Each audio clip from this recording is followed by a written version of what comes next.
Pemirsa, tiga terdakwa kasus surat jalan palsu Joko Chandra hari ini menjalani sidang perdana di Pengadilan Negeri Jakarta Timur. Joko Chandra didakwa pasal 263 dengan ancaman hukuman 8 tahun penjara. Sementara dua terdakwa lain dijerat pasal berlapis. Terdakwa kasus surat jalan palsu Joko Chandra bersama dua terdakwa Anita Kolopaking dan Brigjen Prasetyo Utomo menjalani sidang dakwaan di Pengadilan Negeri Jakarta Timur. Jaksa penuntut umum membacakan dakwaan terdakwa Joko Chandra yang dipimpin langsung oleh Muhammad Syirat sebagai hakim ketua. Sementara ketiga terdakwa dihadirkan secara virtual dari lapas. Joko Chandra didakwa pasal 263 KUHP dengan ancaman hukuman maksimal 8 tahun penjara. Sementara dua terdakwa lain didakwa dengan pasal berlapis. Baik Halim Perdana Kusuma dan Supandio Bobian karena telah memanipulasi petugas baik bandar udara dan KKP dengan surat-surat yang tidak benar. Perbuatan terdakwa merupakan tindak pidana sebagaimana diatur dan diancam pidana dalam pasal 263 ayat 2 Kitab Undang-Undang Hukum Pidana junto pasal 64 ayat 1 Kitab Undang-Undang Hukum Pidana. Dalam kasus surat jalan palsu ini, Joko Chandra meminta Anita Kolopaking untuk mengurus kedatangan dirinya ke Indonesia dengan bantuan Brigjen Prasetyo Utomo yang saat itu menjabat Kepala Biro Koordinasi dan Pengawasan PPNS Barreskrim Polri untuk membuat surat jalan palsu mengurus sidang PK yang mengharuskan Joko Chandra hadir. Dari Jakarta, Ririn Oktaviani, Rizky Solehudin, Angga Joshua, iNews melaporkan. Sidang kasus ujaran kebencian dengan terdakwa IGD Ari Astina alias Jering kembali digelar dengan agenda pemeriksaan saksi pelapor. Dan dalam sidang tersebut, Jering bertemu dengan pelapornya.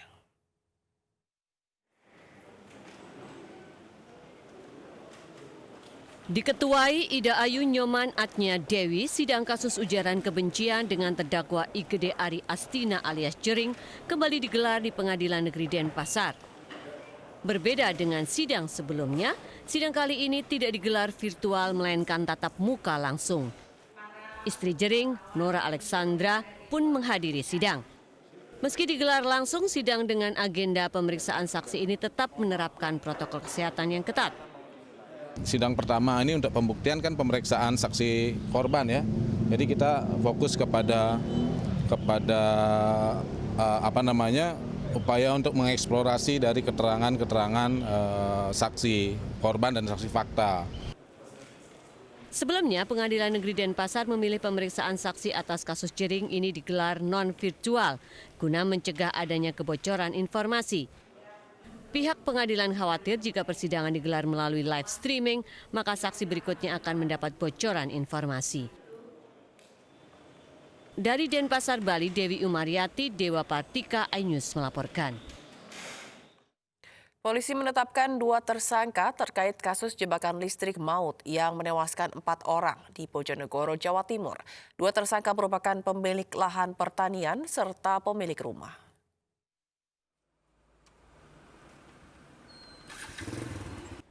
Petugas Satuan Reserse Kriminal Polres Bojonegoro menetapkan 2 orang tersangka dalam kasus jebakan tikus maut yang menewaskan satu keluarga di Desa Tambah Rejo, Kecamatan Kanor, Kabupaten Bojonegoro, Jawa Timur.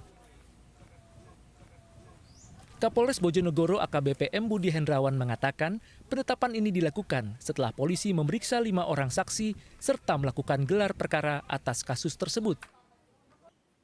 Dua tersangka adalah S dan T selaku pemilik lahan pertanian yang memberi jebakan tikus serta pemilik rumah yang mengaliri listrik. Penyidik kemarin sudah melakukan pemeriksaan, kita identifikasi di lokasi, kita sudah memeriksa beberapa saksi, tadi malam sudah digelar perkara, hari ini pemeriksaan tersangka 2. Kedua tersangka dijerat pasal 359 KUHP tentang kelalaian yang menyebabkan orang meninggal dunia dengan ancaman hukuman 6 tahun penjara. Dari Bojonegoro, Jawa Timur, Dedi Mahdi, iNews melaporkan. Diduga tidak terima ditipu, seorang kakek menyerang satu keluarga menggunakan senjata tajam. Ironisnya, usai menyerang ketiga tetangganya, pelaku ini tiba-tiba tewas di depan rumahnya.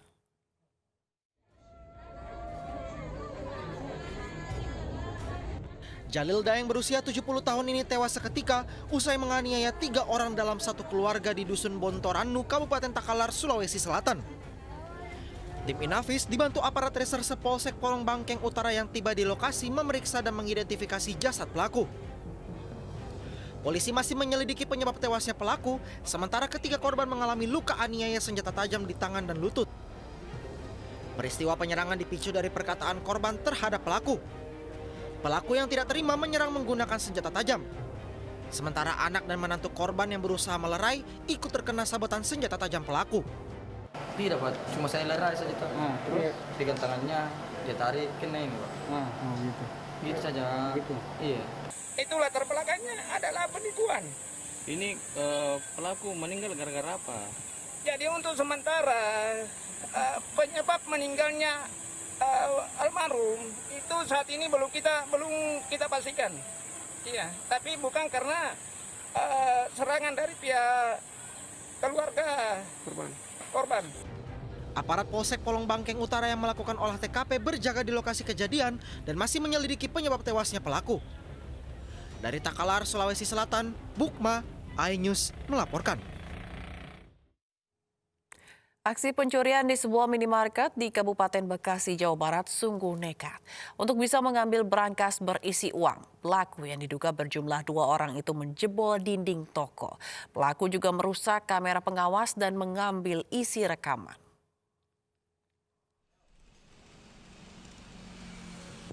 Untuk kesekian kalinya, sebuah minimarket di Jalan Raya Babelan, Kelurahan Kebalen, Kabupaten Bekasi jadi sasaran kejahatan.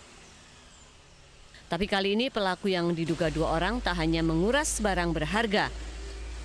Pelaku juga menjebol tembok dan plafon sebagai akses keluar masuk minimarket. Aksi pencurian baru diketahui saat pegawai minimarket membuka toko Selasa pagi. Setelah merusak berangkas, pelaku mengambil uang 25 juta rupiah dan ratusan kotak rokok. Jebol berangkasnya. Itu dipopong sama dia gitu? Enggak digeser terus dihancurin itu, atasnya dirusak. Oh, dirusak. Iya. Itu berapa kali? Sering banget sini. Lebih. Kalau dari dulu mah kalau dari maintenance ini aja udah 7 kali. Terus yang dulu lebih kali. Itu dirusak. Untuk menutupi jejaknya, pelaku juga merusak kamera pengawas dan mengambil rekaman hasil pengawasan di toko.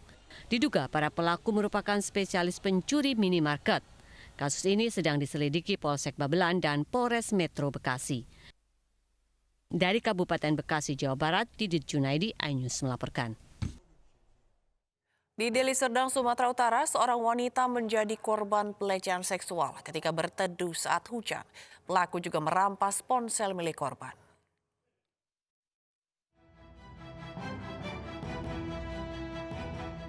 Seorang wanita menjadi korban pelecehan seksual saat berteduh di kawasan Percut Setuan, Deli Serdang, Sumatera Utara.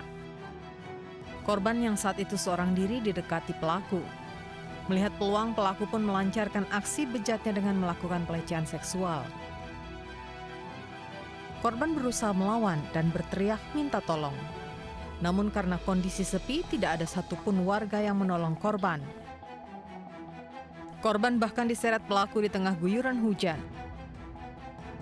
Selain melakukan pelecehan seksual, pelaku juga merampas ponsel korban. Berdasarkan video yang viral di media sosial ini, polisi mengembangkan kasus perampasan sekaligus pelecehan seksual. Video yang viral itu terjadi di pasar MMTC, dilakukan dini hari, 1 orang, dan identitas pelaku sudah kami kantongi. Untuk itu, kami dan tim unit reskrim Percut Setuan akan melakukan penyelidikan terkait TSK yang sedang viral di media sosial. Selain sudah mengantongi identitas pelaku, polisi juga sudah meminta keterangan korban, seorang mahasiswi. Dari Medan, Sumatera Utara, Adi Palapa, iNews melaporkan.